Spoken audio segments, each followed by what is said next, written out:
Hi, I'm Davin from brewbits.com. Behind the camera today we've got James, so say hello James. Right, today we're going to be looking at making some cider.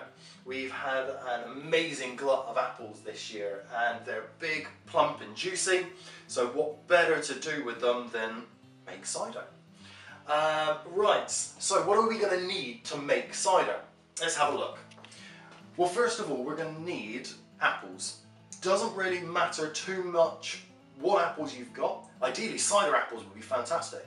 But if you've got a big apple tree in your back garden or your neighbour's got one and you've got loads left over, any apples will do. Right, so to make about a gallon of cider, we'll need about 20 pounds of apples. Once we've got our apples, we'll need a chopping board because we're going to need to chop them up, and so therefore we need a sharp knife. We're also going to need something to pulp them up so we can get the juice out, and so in this case, because I'm only doing about a small amount of apples, 20 pound, I'm going to use a food processor. And then we need something then to squeeze the juice out of that pulp, so we need a cider press. And once we've got the juice out, we're then going to transfer it into some buckets.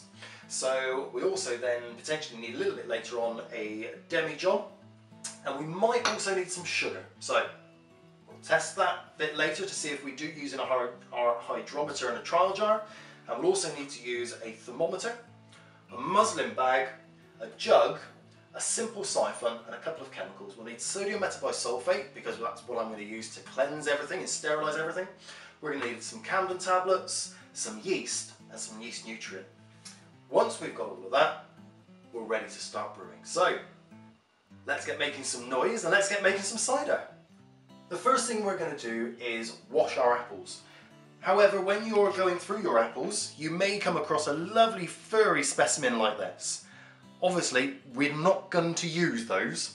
However, you may come across a specimen like this with a small amount of rot going on. As you can see, the rest of the apple is absolutely lovely. So what we're going to do is we're still going to wash that and we're going to cut this little bit out later. So, washing our apples. I've already poured off some water. And I'm just going to drop our apples in, give them a quick swish around. And this takes off all of the dust that's accumulated on them over the year. So, this is going to take me a little bit of time to wash all the rest of my apples. So, why don't you come back once we're ready to chop them all up. Once we've washed the apples, we need to culture them. This makes our life a lot easier when it comes to pulping them so we can get the juice out. Now, I've got quite a lot of apples here to culture, so it makes life a lot easier for the two of you or more. So why don't you come back once I've finished culturing these, and I'll show you how I pulp them. It took a little bit of time to culture my apples, but now I've done so, I'm going to be using a food processor to pulp them up. If you haven't got a food processor or you're using a bigger quantity of apples, then you can already put your cored apples into a bucket, and with a big piece of wood you can bash them down until you end up with a pulp. It's actually really satisfying. Another way of doing it is you get an apple mincer. And this is a big contraption, the hopper that sits on top of the bucket with a big handle. And as you turn the handle, two wheels come around and grab the apples with their teeth and literally just shred them apart. Again, really satisfying. But because I'm only doing a small amount, I'm going to use the food processor. So literally just pop a few handfuls in. Then, I'm just going to switch the on button. It's going to be a bit noisy, so apologies.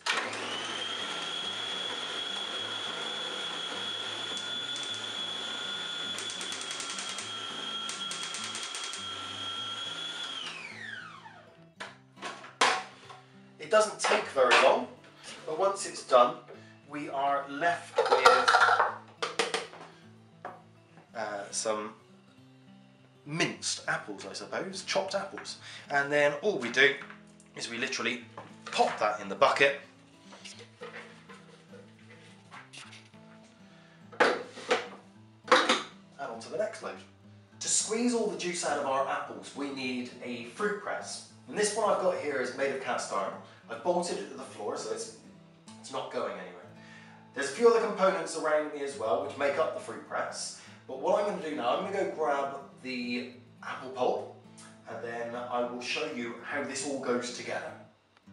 I've used my press quite a few times and it has a little habit of squirting out apple pulp from the gaps between the slats. So I've overcome this by taking one of my muslin straining bags and poking a hole through the bottom. And then what I do is take that, pop that down over the middle of the shaft, and I take my wooden slat and I pull that up around like so. And hey presto, no more squirting. I'm now going to fill this to the top with my apple pulp, right to the top. Almost there, and as you can see, I've had to put a jug underneath my spout because there's a lot of juice in these apples. As I'm filling it up, you can probably just about see, move that little block out of the way, you can probably just see I've got juice already dripping into my jug. Dripping, running. So I'm almost at the top. I've got still quite a bit of apple in there, so we'll need to do a couple of pressings. So, let's move that out of the way for the moment. We need to take these two semicircular pieces of wood and they go onto the top of the apples. You can already see as I just put a small amount of pressure on top there, it starts gushing in. These little blocks here sit on top. I like to make a little crisscross pattern. And then this little baby sits on top again. And now comes for the screw. The screw then screws down on top, like so. And the metal rod inserts into here and allows you to turn this a lot easier. Now, this is going to run very quickly. So I need to go and grab a second jug and I'll be back in a few seconds. Fortunately, I couldn't find another jug, so very quickly I've grabbed myself a Tupperware container that will fit under here. So all we're going to do now is just start turning. And in a very short period of time, this is all gradually going down, our wood's going down. You can see lots of juice starting to gush out. Lovely, fresh apple juice. Just take it steady, because you'll be surprised how much comes out. Okay, I'm going to go for a quick transfer somehow. Yeah, look at that. And I'm just going to pop that now in my bucket. And then just keep squeezing.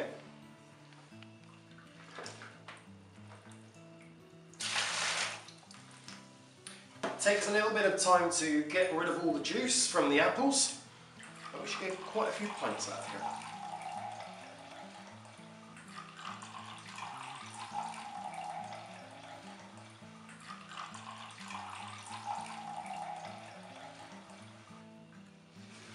I've squeezed as much as I can out of our first press. So what I'm going to do now is I'm going to unscrew this and I'm going to put the remainder of our apples on top and then I'm going to squeeze it all back down again. So, let's build it up again.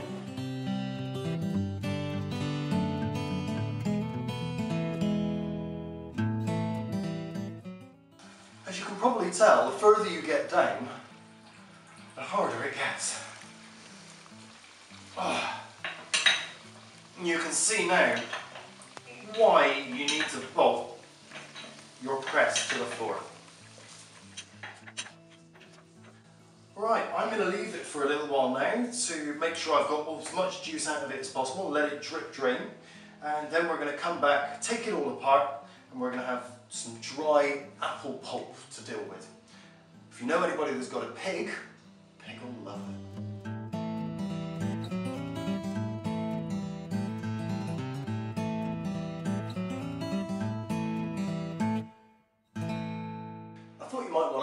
look to see what happened to the rest of the apples after we removed all the juice. Remember those 20 pounds of apples? We got 1.5 gallons of apple juice. Well, this has been, the apple pulp has now been pressed down to about that much, the width of my hand. There's not much apple left now. You can see it's all pretty compact in there, and this is going to take me a little bit of time to get out. It's really well compacted. So I'm going to have to dig all this out, and then I'm going to give it to some of the neighbours' chickens, and if there's some left over, I can give it to some of the neighbours' pigs. It's been 24 hours since we put our apple juice into my warm cupboard, and the reason for doing that is to get the juice up to about 20 degrees, and that will help the yeast start acting a lot quicker. So I've got 1.5 gallons here, and I'm going to just put in 1.5 teaspoons then of yeast. So 1.5 teaspoons of yeast, in it goes.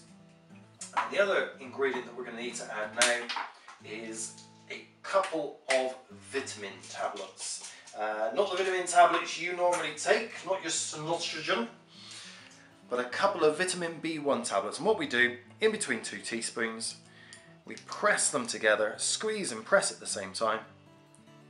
Ooh, and hey presto, it turns into a powder. And all we need to do then is pop that into our bucket. And then we're going to give it a good stir.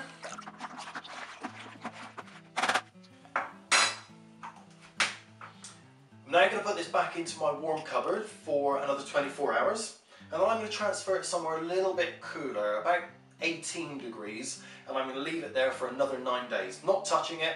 So we're going to come back in 10 days time, and we'll see how it's coming along. Our cider's now had 7 days in my warm cupboard, and now it's time to transfer it to a demijohn to finish fermenting. But how are we going to do that? Well, simply, we're going to be using a siphon. And what we do is we pop it down into the top. Don't pop it down too far, because there's sediment at the bottom of the bucket here, and we don't want to disturb that. And all we're going to do is give a good suck. And then, in it goes. It's going to take a little bit of time to transfer the cider from the bucket into the demijohn, so we're going to come back when it's reached up to the bottom of the neck, just here. I've finished filling up our demijohn to the bottom of the neck, and I've siphoned it off of the sediment that's left in the bottom of the bucket. So what do we do now? Well, we're going to take our demijohn and we're going to pop in an airlock. And here I'm using a bubbler, and if you notice in the bottom of the bubbler I've got some fluid. Well, this is our sodium metabisulfate solution that we've been using to sterilise everything. And that's going to help prevent any nasty bacteria or other nasties from getting down into our lovely cider. So what am I going to do with the cider now? Well, this goes back into my warm cupboard until it's finished fermented to dryness.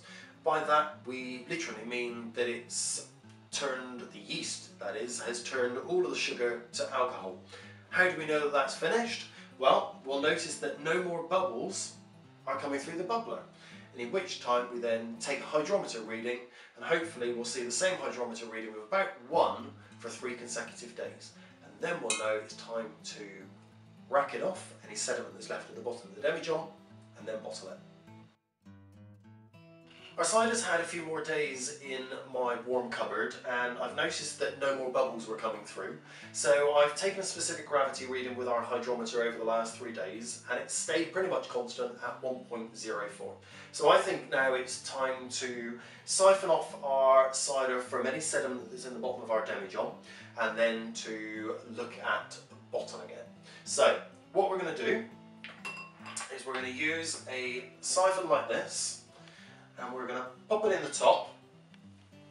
Don't push it down too far, because as I said, there's sediment at the bottom, we don't want to disturb that. And we're going to give a good suck on the end of our tube. And then all we're going to do is fill up my bucket. I've got a reason for doing this, and why not just straight into bottles? Well, I'll explain that to you in a moment, once I've managed to get all this empty. I'm now going to add 3/4 of an ounce of sugar to our cider, and this is to help with the secondary fermentation in the bottles so that we get a nice fizzy cider.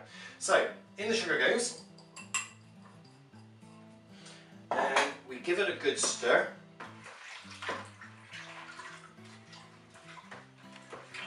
And mix it all in. Lovely. So all we have to do now is siphon it off into our bottles.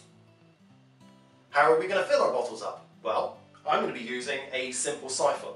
And all I'm going to simply do is pop one end into the bottom of my bucket of cider, and the other end I'm going to give a good suck. Now, on this end you'll notice I've got a tap. This is where this tap comes in really, really useful, because it means I can leave it there and I can turn it off and on as I need to. So down we go to our bottles, and let's fill them up. So here I'm using glass crown cap bottles. Of course you can use PET crown caps or PET screw caps, that's up to you. Now I've got a few here to bottle up. It's going to take me a few moments.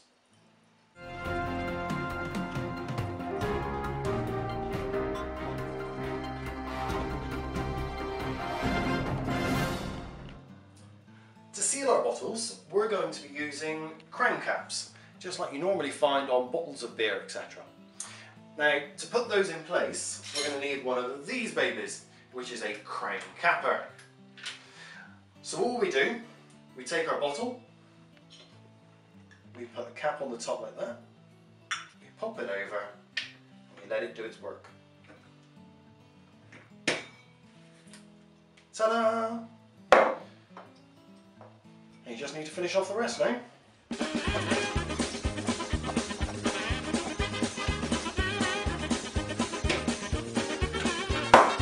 Ta-da!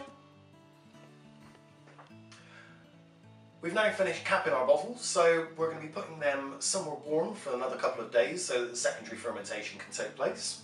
And then we're going to transfer them to somewhere nice and cool for a couple of weeks, 2 to 3 weeks, and you'll find you're going to have nice fizzy cider. Cheers.